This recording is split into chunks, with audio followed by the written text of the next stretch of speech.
तो स्टार्ट करते हैं चैप्टर 3 की explanation, classification of elements and periodicity in properties.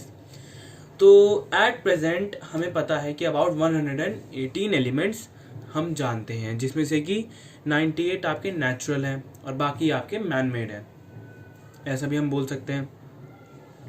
अभी जो एलिमेंट्स हैं ये लार्ज नंबर ऑफ कंपाउंड्स बनाते हैं, यानी आप किसी भी एलिमेंट को दूसरे के साथ जोड़कर बहुत सारे कंपाउंड बना सकते हैं।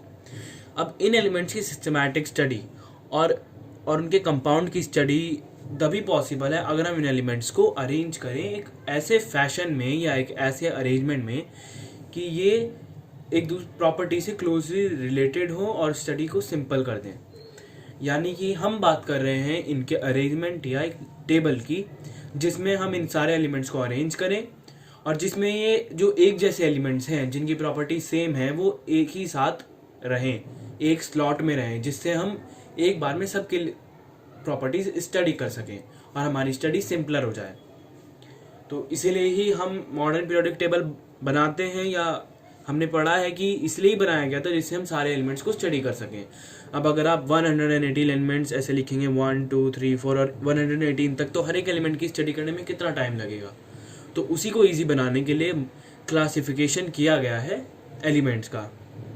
अब ज़रूरत की नीड ऑफ क्लासिफिकेशन। अब 1800 सेंचुरी में सिर्फ 31 एलिमेंट्स डिस्कवर हुए थे, 1805 में 63 एलिमेंट्स हो गए। अब हर एलिमेंट्स की प्रॉपर्टी को स्टडी करना तो मुश्किल है, 31 तक तो बात ठीक थी, फिर 63, अब आगे और भी एलिमेंट डिस्कवर हो सकते थे, जैसे अब 118 है। अब क्लासिफिकेशन से जो एलिमेंट की प्रॉपर्टीज़ हैं वो स्टडी करना ईजी हो जाता है। Periodic table is an arrangement of all known elements based on a certain law known as periodic law. अब यहाँ पे बताया गया कि पीरियोडिक टेबल जो है, पीरियोडिक टेबल की डेफिनेशन तो नहीं है, पर पीरियोडिक टेबल एक ऐसा टेबल है जिसमें हम एलिमेंट्स को अरेंज करते हैं ग्रुप्स और पीरियड्स की फॉर्म में, रोज और कॉलम्स की फॉर्म में, जिसमें एक रो में ही हम सारे एलिमेंट्स को एक बार में स्टडी कर लेते हैं। पर हर किसी को स्टडी करने की ज़रूरत नहीं है, हर एक के बारे में लिखना ज़रूरी नहीं है। तो पीरियोडिक टेबल कैसे बनाया गया है? एक पीरियोडिक लॉ से। एक ऐसा लॉ है जिसका नाम है पीरियोडिक लॉ।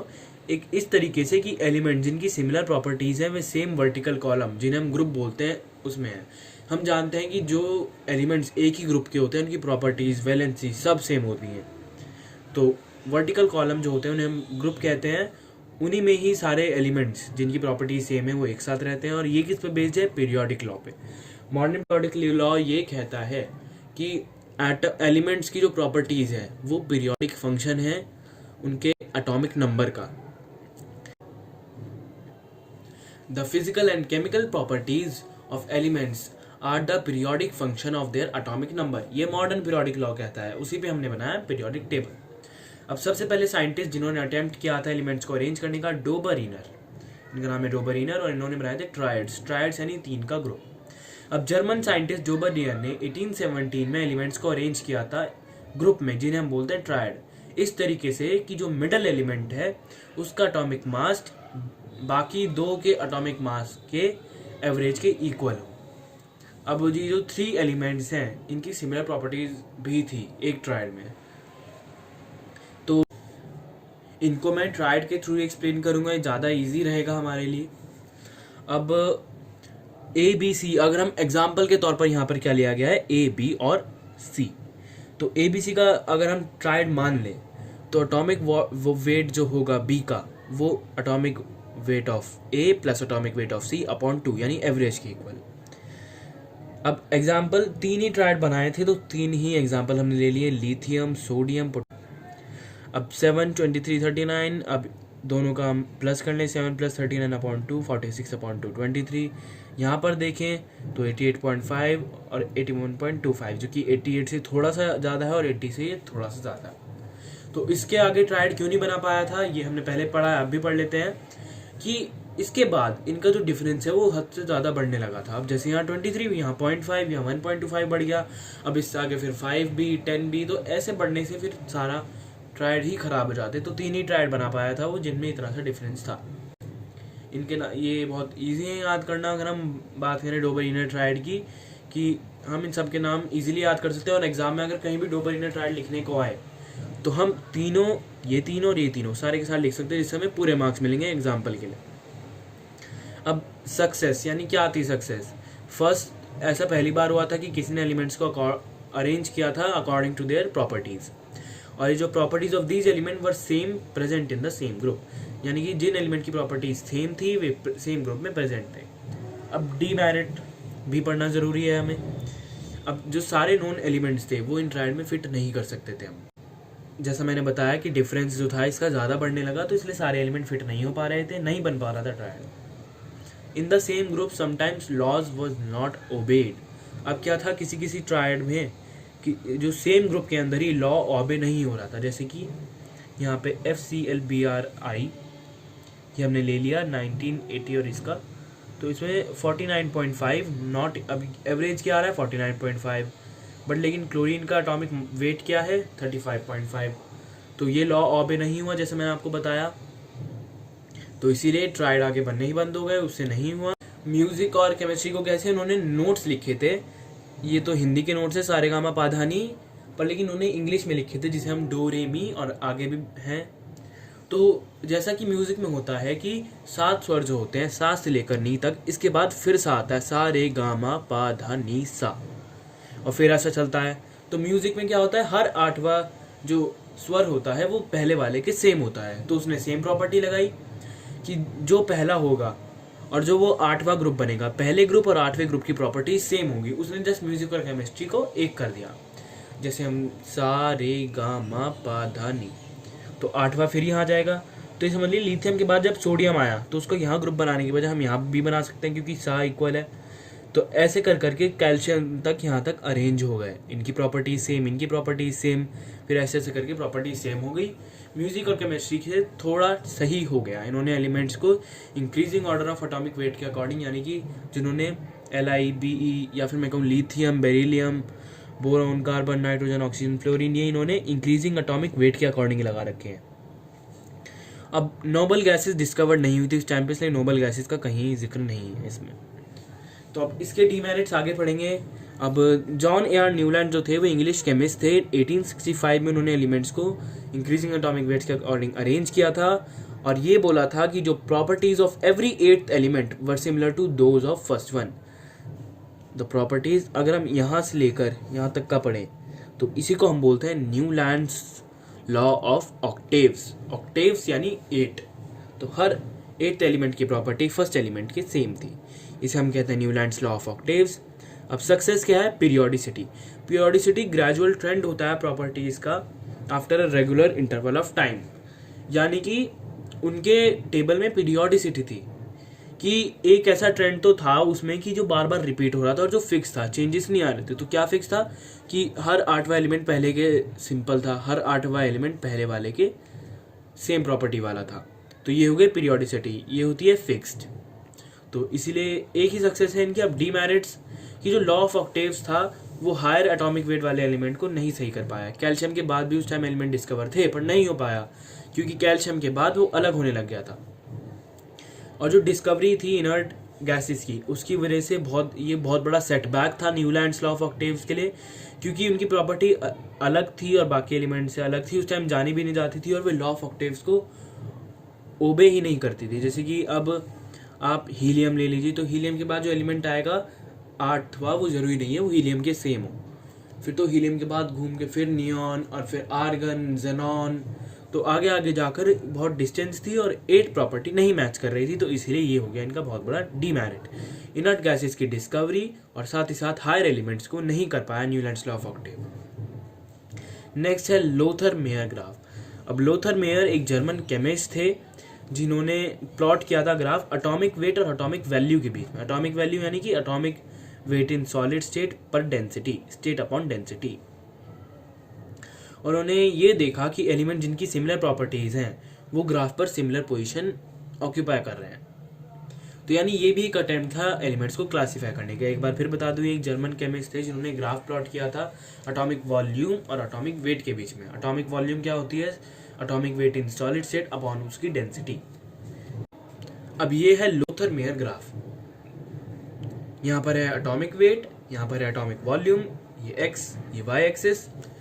अब यहाँ पर इन्होंने प्लॉट किया तो आप देखेंगे ये जो हमने ये जो कर्व बनाए हैं ये बस हमने पॉइंट्स को ज्वाइन किए हैं, F, Na, fluorine, sodium, silver, ये ए बी सी ये बस एक सीधे पॉइंट्स हैं, ये एलिमेंट्स नहीं हैं, इन्हें आप कंसीडर मत कीजिएगा। इसके बाद potassium, calcium, bromine, rubidium, strontium. तो इन्होंने ये आगे कर करके अब जो सेम प्रॉपर्टी, जैसे कि एक ग्रुप में आते हैं सोडियम और पोटेशियम, फर्स्ट ग्रुप में ये आते हैं दोनों के दोनों, और रुबीडियम भी, तो इनकी स्लाइटली सेम पोजीशन है, ये और ये थोड़ी सी सेम है, तो इसलिए ही ये भी पूरा नहीं बन पाया, वरना आप इसे भी आज पढ़ रहे होते, ये भी ठीक नहीं था क्योंकि इसमें बहुत डिफरेंस आ रहा था। अगर ये सेम पोजीशन पे होते तो हो पाता। अब AgF से थोड़ा ऊपर है, तो यहाँ पे Ag के साथ आप मत समझिएगा। और ये XYZ, ये ट्रफ और क्रेस हमने मार्क किए हैं। तो ये लोथर मेयर ग्राफ भी सही नहीं हो पाया था, यहाँ पे अल्कली मेटल्स, यहाँ अल्कली अर्थ मेटल्स भी ठीक नहीं हो पा रहे हैं, तो इसलिए ये भी नहीं पढ़ा, पर थोड़ा सा ये भी ठीक था। इसका हम ज़्यादा नहीं पढ़ेंगे इस चैप्टर में। नेक्स्ट है डिमिट्री मेंडलीव, या फिर हम कहें मेंडलीव्स पीरियोडिक टेबल। इन्होंने एलिमेंट्स को अरेंज किया था इंक्रीजिंग एटॉमिक वेट के अकॉर्डिंग, इन्होंने भी वही एटॉमिक मास चूज किया था। अब सर्टेन फिक्स इंटरवल के बाद प्रॉपर्टीज रिपीट हो रही थी या पीरियोडिसिटी आ रही थी, तो इन्होंने भी वही सोचा कि अब ये एक ग्रुप में तो हम पक्का अरेंज कर ही सकते हैं उन एलिमेंट्स को जिनकी प्रॉपर्टी सेम है। क्लासिफिकेशन, अब इनका पीरियोडिक लॉ क्या कहता है कि जो फिजिकल और केमिकल प्रॉपर्टीज है एलिमेंट की, वो पीरियोडिक फंक्शन है एटॉमिक वेट का, जबकि मॉडर्न लॉ एटॉमिक नंबर के अकॉर्डिंग कहता है, तो इसलिए ये वाला गलत है, वो इससे कहीं ज़्यादा सही है। ये इसमें 7 ग्रुप हैं और ये अलग हमने फर्स्ट, सेकंड, थर्ड, फोर्थ, 8 तक ग्रुप हमने कर रखे हैं। ये इनकी A सीरीज़ और B सीरीज़ है, तो इसमें कहीं कहीं एलिमेंट छोड़ रखे हैं इन्होंने, जैसे यहाँ डैश है। अब 8 ग्रुप्स हैं वर्टिकल कॉलम्स, इनके भी सब ग्रुप डिवाइडेड हैं, फर्स्ट से लेकर 8 तक, फर्स्ट से लेकर 7 तक A और B, 7 पीरियड्स। और इसमें क्या था कि ग्रुप में वैलेंसी भी सेम थी, और सब ग्रुप में जो सब ग्रुप है उन सबकी प्रॉपर्टीज भी सेम थी। अब पीरियड्स थे लेफ्ट टू राइट, मेटल से नॉन मेटल्स तक जा रहे थे, ये भी हमारे मॉडर्न पीरियोडिक टेबल की तरह है। अब डिमिट्री मेंडलीव पीरियोडिक टेबल के मेरिट्स क्या है इसके कि सारे 63 एलिमेंट्स इन्होंने अरेंज कर दिए थे। Periodic properties directly proportional to atomic weight, यानी एटॉमिक वेट के अकॉर्डिंग चल रही थी। अब अनडिस्कवर्ड एलिमेंट्स के लिए उन्होंने गैप्स बिलीव किए थे, जैसे मैंने आपको पीछे दिखाया था। और predicted properties of undiscovered element, यानी जो उस टाइम डिस्कवर नहीं थे एलिमेंट्स, उनकी प्रॉपर्टीज भी उन्होंने प्रेडिक्ट कर ही ली थी। जैसे एल्यूमिनियम है, तो उन्होंने संस्कृत शब्द यूज किया था एका, तो एका एल्यूमिनियम, यानी जिसकी एल्यूमिनियम से एक एटॉमिक वेट ज़्यादा हो, या ऐसे ही कुछ एक प्लेस ज़्यादा हो, तो वो हो गया गैलियम। गैलियम के लिए इन्होंने स्पेस छोड़ी थी। एका सिलिकॉन बनाया था, जिसके लिए उन्होंने, यानी जो बाद में डिस्कवर हुआ एज जर्मेनियम, तो इन्होंने स्पेस भी छोड़ी थी, तो इसके लिए मेरिट्स ये इनके थोड़े ज़्यादा हैं बाकी साइंटिस्ट से। डीमेरिट्स भी इनके थोड़े ज़्यादा हैं बाकी साइंटिस्ट से। पहला, ग्रुप ऑफ डिसिमिलर एटम्स, जैसे सोडियम, पोटेशियम, रुबीडियम, और फिर कॉपर और silver. Properties of copper and silver were not same with Na, K और Rb, यानी इन्होंने सोडियम, पोटेशियम, रुबीडियम, कॉपर और सिल्वर एक ही ग्रुप में डाल दिए, जबकि सोडियम, पोटेशियम, रुबीडियम की प्रॉपर्टी कॉपर और सिल्वर से बहुत अलग हैं। मैं आपको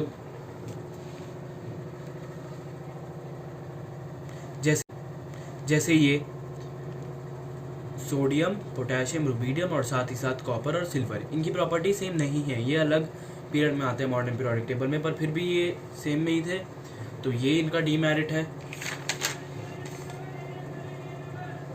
next, separation of similar atoms. अब इन्होंने कुछ सिमिलर एटम्स को अलग भी कर दिया था, जैसे कि प्लैटिनम और गोल्ड, इन्हें अलग अलग ग्रुप में डाल दिया था, जबकि दोनों की सिमिलर है प्रॉपर्टी, बहुत ही ज़्यादा सिमिलर होती है गोल्ड और प्लैटिनम की प्रॉपर्टीज। अब पोजीशन ऑफ आइसोटोप्स, मैं आपको बता दूं आइसोटोप्स क्या होते हैं। आइसोटोप्स एक ही एलिमेंट के दो अलग अलग एटम्स होते हैं जिनकी प्रॉपर्टीज भी सिमिलर होती हैं, पर जिनका एटॉमिक वेट डिफरेंट होता है।